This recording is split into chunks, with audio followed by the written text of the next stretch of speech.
What's going on, Tallahassee? It is Monday, June 27th, and as we take a look out over Doak Campbell Stadium, you'll see temperatures in the mid-90s, partly to mostly cloudy skies out there. Really just a fantastic day around the capital city and the entire Big Bend area with a light easterly breeze at about 10 miles per hour. If we look at those temperatures across the area, largely in the 90s, a little bit cooler down by the coast as you might expect this time of year. Monticello, kind of the hot spot here at 96 degrees.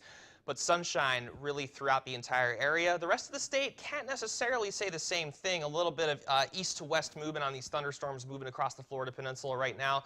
But if we once again zoom into the Panhandle, you don't see anything more than maybe just a light little sea breeze front along the coast at about 4 o'clock here, but nothing that's going to be triggering any kind of shower or thunderstorm activity. So it's looking like a dry night, slightly drier air than we're accustomed to seeing for late June as well. However, we're tracking potential tropical cyclone 2, just now designated in the tropics, and watching for the potential for some heavy rainfall as we move into our 4th of July weekend. We'll have Brandon Lashbrook after this, but for now, this is FSU weather.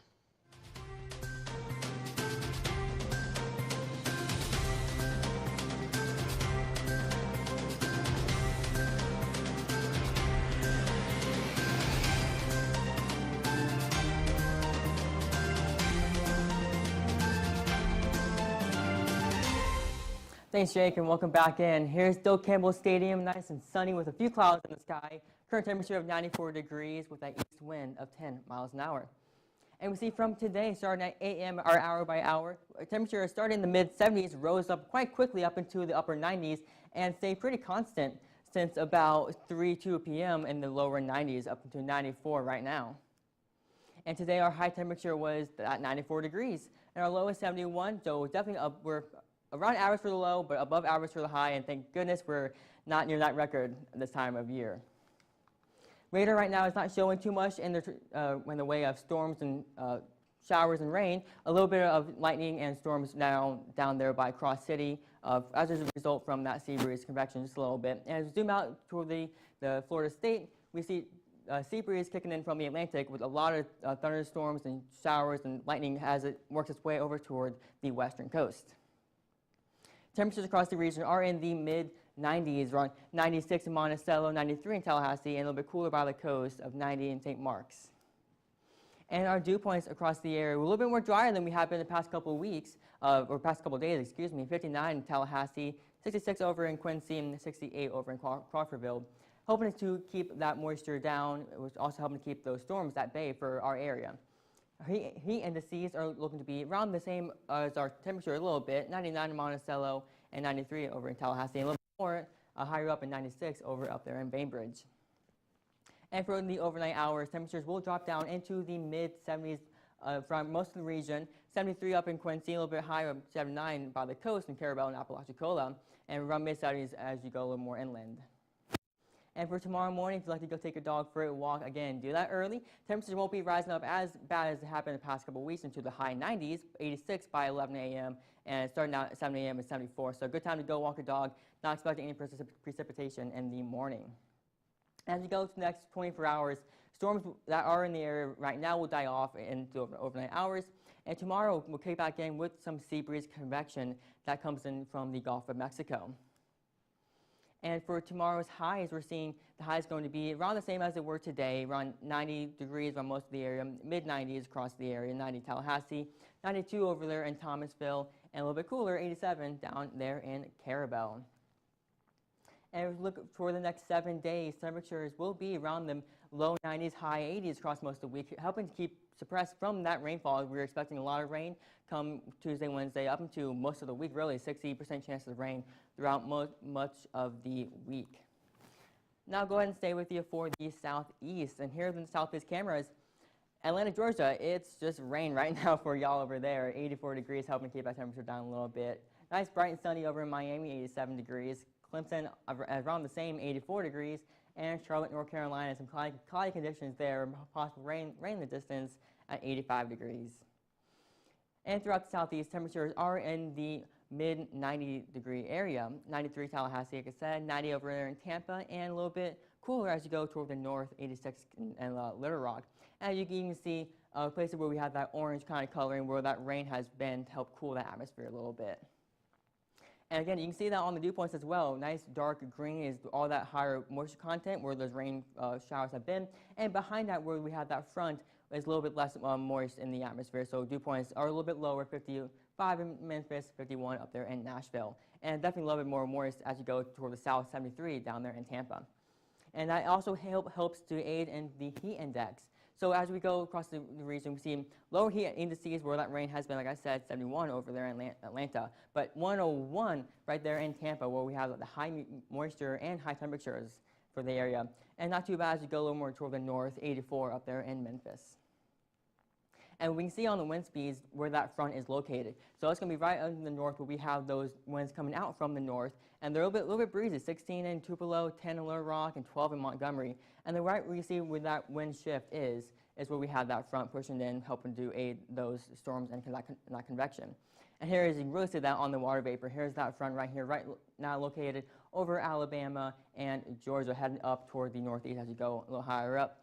And if you go into the Gulf of Mexico, we have this nice convection right here off the coast of Louisiana. We'll talk a little bit more about that with Jake in the topic segment, as that could help aid in some rainfall over there in Texas as it moves over toward the west.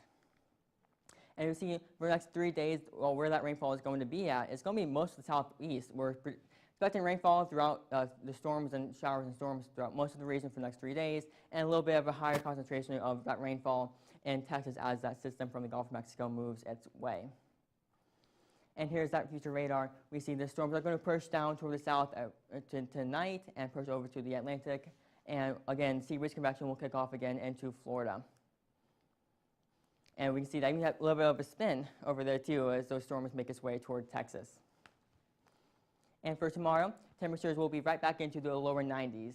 So I'll go pass over to Jake, talk a little bit about the national. Pretty busy day to talk about here, at least in terms of some of that rainfall distribution in the southeastern United States, as well as previewing a little bit of what we're going to see in the tropics. But for now, let's look at our temperatures nationwide. About 92 degrees in Dallas right now, a little bit sunny, a little bit more sunny over Texas. But you see this area in the southeast where that rain has been falling that Brandon alluded to earlier, where you see those much cooler temperatures. Only 71 degrees in Atlanta right now, potentially even some 60s as you go down towards Columbus or, say, the Auburn area. But again, very hot, where that front has not quite passed or at least delivered any rainfall. Tallahassee ends up being in a bit of a sweet spot, I guess you can say, with that heat index just about the same as the temperature, indicating that drier air that we're seeing at the surface here, a little bit drier than what we're used to seeing for late June. Heat index values are much more bearable as you go further up to the north. 78 in Chicago is that current feels like temperature. Our hottest spots in the country currently over eastern Texas. But if we look at our national surface map, again, Brandon was talking about this earlier. We have this long cold front draped all the way into Quebec and parts of eastern Canada, down into the southeastern United States and stalling out over portions of Texas. We're going to be watching that for the potential for some tropical spin-up over the next couple of days near Texas, but otherwise delivering a pretty decent batch of rainfall as far north as Maine and even the Canadian border. But again, Tallahassee itself is in a bit of a sweet spot when it comes to some of that drier air, both at the surface and the middle and upper levels of the atmosphere. We're really seeing that dry air bowling into parts of the Great Lakes, looking areas like Toronto and Buffalo, seeing very dry air aloft, limiting the potential for rainfall. But out ahead where that cold front is where you're seeing a lot more of that moisture in the upper atmosphere that's helping to generate a little bit more rainfall activity. But an interesting little nugget here, if we look at the Storm Prediction Center outlook for today, this is courtesy of Liz Lightman at SPC, one of the best in the business. This is the first time that we don't see anything in terms of a severe risk on the storm outlook since April 9th, which is, almost 3 months ago now. So pretty quiet day by our typical standards for the summertime, where potentially any storm that goes up in the southeast you could figure would be severe. But nothing really of concern right now in terms of severe weather, just a little bit of rainfall. Really distributed along this cold front all the way up into the northeast. Again, we're going to watch for this cluster of showers and storms off the coast of Louisiana to kind of drift westward over the next couple of days and potentially undergo tropical cyclone formation. But anything that does form would be weak and primarily a rainmaker, and potentially a good thing when you really think about it for parts of Texas and Mexico that really could use some of that rainfall. Again, if we shift up towards Georgia and the Carolinas, again, rainfall pressing from the northwest down to the southeast. If you get cases of training rainfall, you see this little flash flood warning down to the south near Atlanta that has since expired. But when you get these training cells of rainfall is when you can get a little bit of a localized flooding threat, at least with the streets. And again, a stronger line of thunderstorms moving off the coast now past New York, Boston, up I-95, starting to really clear out and make for a very beautiful night across the entire eastern seaboard. But again, the places I showed you where the rain is are largely the places that don't necessarily need it. Texas, New Mexico, off into the Intermountain West, and even towards California needs a lot more rain. Thankfully, monsoon season's starting to kick in a little bit early in the Four Corners region of the desert Southwest. So Arizona is really where you see that reflection the most. But we're going to be seeing in our rainfall forecast good signs ahead for parts of New Mexico and western Texas, where we should be seeing some enhanced rainfall into the weekend here. So we'll pull that up right now, and I'll kind of focus again here on the areas that really need that rainfall. Texas over towards Albuquerque and Phoenix. Again, that monsoon flow from the southwest really bringing a lot of deep tropical moisture into those regions, which is going to be a good thing for those areas going forward. So tonight, temperatures down in the 50s over in New Mexico with the chance of thunderstorms kicking in. Very warm farther east as we expect to see in late June, and tomorrow more of the same. Beautiful weather up in the Great Lakes and Midwest, temperatures in the mid-80s under nice bright and sunny skies. So from that, we'll go to areas that are not quite as sunny. The tropics, we had a recent update come in from the National Hurricane Center. Potential tropical cyclone 2 has just been designated as of the 5 o'clock advisory.